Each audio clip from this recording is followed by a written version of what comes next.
everyone and welcome back to week 2 on my channel, where I am wanting to talk about how I'm feeling becoming a mum, and I'm wanting to document how I'm finding being a mum and having a newborn each week, and the differences and the sort of experiences that I have week in, week out. So if you've not watched week 1, go back to my previous video and watch that one. But I just want to thank you all for watching my videos, and I do just want to put out there that every baby is different and everyone's experiences are different, because I spoke a lot last week about how I was feeling sort of maybe the baby blues, and I was having a bit of trouble with sort of sharing her, if you like, with other people. The visitors were becoming a bit much, and yeah, I was kind of maybe hormonal. For anyone who doesn't know our history, I didn't give birth to Lydia. She was born through surrogacy. Josh and I had been trying for 6 years through IVF and surrogacy to have her, and yeah, she's biologically our daughter, but I didn't give birth to her or carry her. So yeah, week 2.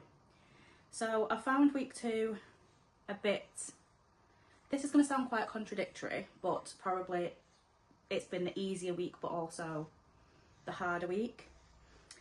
I say that in terms of I found it easier that we sort of are in our own rhythm now. We've got to grips with feeding and changing and being parents, but it's been that little bit harder because she's been more awake, she's been cluster feeding and sort of being a bit up more in the night basically. So although we're in more of a rhythm with what we're doing, having a newborn has become a little bit more demanding, which is fine. But yeah, this week has been that little bit harder. So things that have happened this week. So quite a few things have happened. One being that her umbilical cord has fallen off, which apparently is quite early for it to fall off, but the midwife has said that because she is premature, she was born at 35 weeks, her cord isn't as big as what a baby's would be at 41 weeks. So it does fall off that little bit quicker because it is that bit smaller. So yeah, that fell off and we decided to give her her first bath, which I was always a bit wary about because people have always said that babies don't tend to like the bath. She loved it. She fell straight to sleep. She did cry when we took her out, but I think that was purely because she was a bit cold. But yeah, she really liked the bath. I do want to make it part of like her routine as she gets that bit older, and I'm hoping because she was so relaxed in there that it kind of stays that way and it would be a good part of her bedtime routine. I don't know if anyone else felt this when they were giving their newborn their first bath, but obviously we have a temperature monitor, or temperature monitor? Yeah, I don't know. A temperature gauge that we put in the bath to obviously check the temperature, because I am the type of person who will sit in my own bath and I will be bright red because it's boiling hot. So I put this temperature gauge in the bath, kept it what I was told to around 37, 38 degrees, and literally I was so fixated on it being the perfect temperature. I think it took me longer to get the temperature of the bath right than it did actually bathing her. So yeah, that was interesting. I'm sure obviously I'll keep using it, but I think I was just being a bit of a overthinking mum at that point. What else has happened this week? So I've noticed she has been a little bit more alert and awake, which has been lovely. You can see like just little glimmers of her personality. The midwives are quite shocked at how alert she is and how much she moves for like a 35 weeker. Because realistically she's 2 weeks old now, she shouldn't really be in the world for another 3 weeks. But yeah, she sort of last week she was feeding, sleeping, whereas now we're sort of getting 5 or 10 minutes of like awake time, either just after a feed or just before a feed, which has been lovely. Like she's proper opening her eyes now, and it's just little things where like she'll start holding your finger while she's feeding. She's not doing it at the minute, but it's just little things like that where I have found that's where I'm really bonding with her. just as I'm seeing a bit more of her personality coming through, and you know, you actually spending a little bit more time with her than just caring for her, is where I found the bond to be getting a bit more deeper. Because I think I touched on it last week, where, you know, everyone says they have this big rush of love when they're born, and I know a lot of people don't get that. Some of my friends have said that they didn't get that with babies that they've carried and birthed themselves. It wasn't something that really concerned me. I knew I would bond with her. But yeah, it's more over the past 2 weeks I've found where I've been able to connect with her that little bit more when she's been awake, is where I found our bond getting that little bit stronger. So that's been lovely. So some things that have shocked me in the last 2 weeks, more so in this last week. So one of the things was, we kind of, which I'm sure a lot of people do, we kind of bulk bought milk and nappies and wipes prior to her being born, and we didn't realise how quickly those supplies would go. We found ourselves at Tesco most days, getting more nappies, more milk. One thing I did notice is, so we're feeding her Kendamil. We obviously started with the ready-made stuff whilst we were in hospital, and then when we got home we switched to powder in our prep machine. We didn't know until the midwife told us that it can make them a little bit more constipated, which it did do with her. So we were advised to kind of alternate between the ready-made and the powder, which is what we've been doing. But yeah, we've been literally at Tesco most days, getting more milk, more nappies, more wipes. Can't believe how quickly we've gone through them. Another thing that has been a bit difficult for us this week is we have 2 French bulldogs, Sunny and Dora. So we decided to take them out on a walk with Lydia, Lydia being in the pram, obviously. Our French bulldogs are quite a lot. One of them, we can walk them both on our own, but it's easier if we both go. And now when we added Lydia into the mix with the pram, it just became all a little bit chaotic. Sunny and Dora love going on a walk, and they will very vocally tell you they like going on a walk. They scream down the avenue.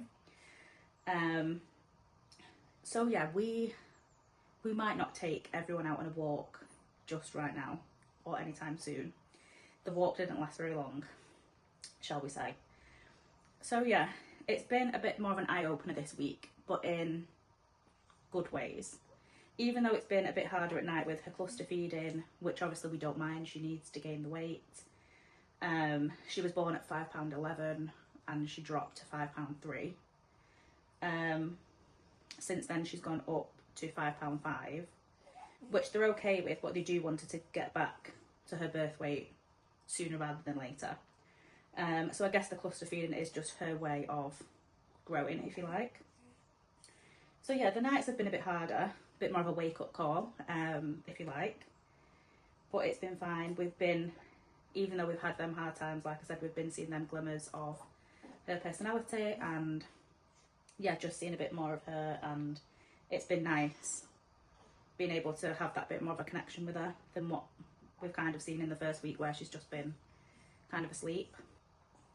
I reckon I'm probably going to be feeding her throughout this whole video, because she is quite small, and I think she does struggle a little bit with these Tommy Tippy bottles. We have tried her on many other ones. We've tried her on Mam, Dr. Brown's, Preemie bottles, Nook bottles, like cheapy ones, like the £1 bottles. She pretty much takes to all of them, and we're waiting for some, I don't know if I'm pronouncing this right, Lanisno bottles, which are meant to be quite good for the smaller babies. I mean, she will take from most bottle, well, any bottle really. We've never had her not take from a bottle. But I think she finds it that little bit harder to get out of the Tommy Tippy, and she's working a bit more to get the feed in. But she seems to do it. She's on She's on around 1 to 2 ounces at the minute, so that's good. And she's feeding every 3 hours. So yeah, just to finish, I want to kind of do these videos, one, to kind of document for myself how we've gone on each week, but to also help other mums who are about to enter motherhood and are feeling a bit like they don't know what they're doing, because that's kind of how I felt. So I want to kind of put in these videos like tips and make things feel a bit more normal for people. But one thing, if I could give anyone advice who is about to become a parent, mum or dad, is, well, couples really, is communicate with one another. You know, there's been times this week where I've not felt 100%, I've been tired, I've been a bit low, I've been a bit moody, which is all fine. You know, I've just communicated with Josh that I'm not feeling 100% at the minute, and, you know, luckily I have a partner where he will back me and I will back him, and we're there for each other, and it makes me feel a bit sad that some people don't have that, and I couldn't imagine doing this on my own, to be quite honest. It would be difficult. But yeah, to any couples who are about to become parents, I would say everything is going to be fine. You will get your rhythm. You will know what you're doing after a few days, but just really communicate to each other how you are feeling. And if your partner has said to you that they've not got 100% to give right now, well, just try and do the best you can to help them out and take the reins a little bit. That's kind of what we've been doing. You know, I've been with Josh for 10 years coming up, and we know each other inside out, and I can kind of sense when he's on a bit of a downer or he's not got much to give. And even if I haven't got much to give at that point, I think, you know, he looks and feels a bit worse than me. So just try and step up for one another where you can and communicate how you're feeling. Because I think if you don't communicate, you can't just assume you know how the other one is feeling. And I think that's where a bit of tension comes into things, and you might be then starting to get a bit of resentment and thinking, well, I've done that, so it's their turn now. Like, we've not really been like that. I've been quite lucky. You know, some women don't have this. I've been quite lucky where in the night, if she's crying, if Josh has heard her before me, he will just get up, whether he did it the last time or not. And vice versa. I wouldn't just be like, right, Josh, get up, now it's your turn. You know, if she needs something, we'll just do it, won't we? Yeah. So yeah, thank you for watching, and I will come back next week to do week 3 and see how we're getting on. But yeah, thank you for watching this week, and please like and subscribe and comment in any way you can. And thank you for watching. Bye.